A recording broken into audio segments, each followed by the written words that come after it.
I've been here for coming up to 22 years now. Prior to that, I had on-course stables at the old Pakenham Racecourse, so been in the district for a while now. My business has been running for about 30 years. We predominantly break in and pre-train, but also, you know, we dabble with a few trainers.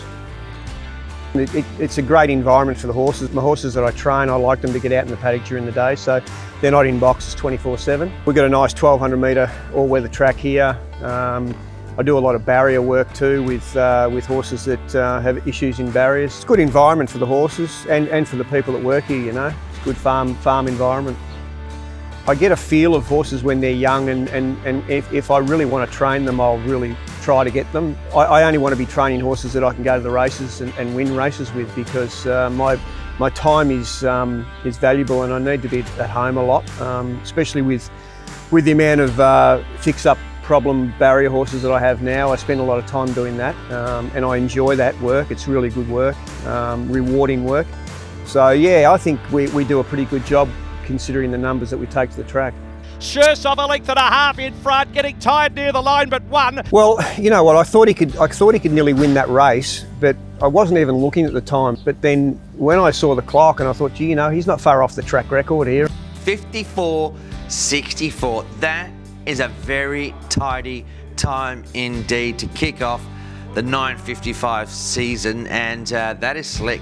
And then I started thinking, well, you know, it's going to be a pretty hard time to beat, because the conditions were perfect that Friday night. There was no wind, the track was a good 3. If you were going to run time, it was then, you know. Do you know what the prize is for the trainer that trains the fastest performance for the entire series?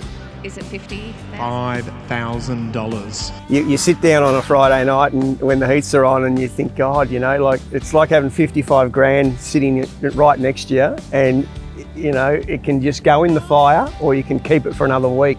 Actually, EJ, he won the year before, you know, and he said to me, he said, listen, he said, it's going to be hell now for the next 13 sessions until such time as the final comes. But listen, it's been good. It's a really good concept, I think, and you know, it keeps people interested in things. Yeah. Ollie's lifting it. Frilled just won. Time 54.65. Can you believe it? It's 1/100th slower than Shirshov, who ran 54.64 on the first night meeting of the season. I really thought he'd beat it, because what they do is they 100 out, they take the clock off the TV, so you don't know what time they ran. And I thought, you know what, he's beaten that, because that horse really flew that night, and it was, again, they were good conditions. So yeah, 0.1 of a second, you know. Oof.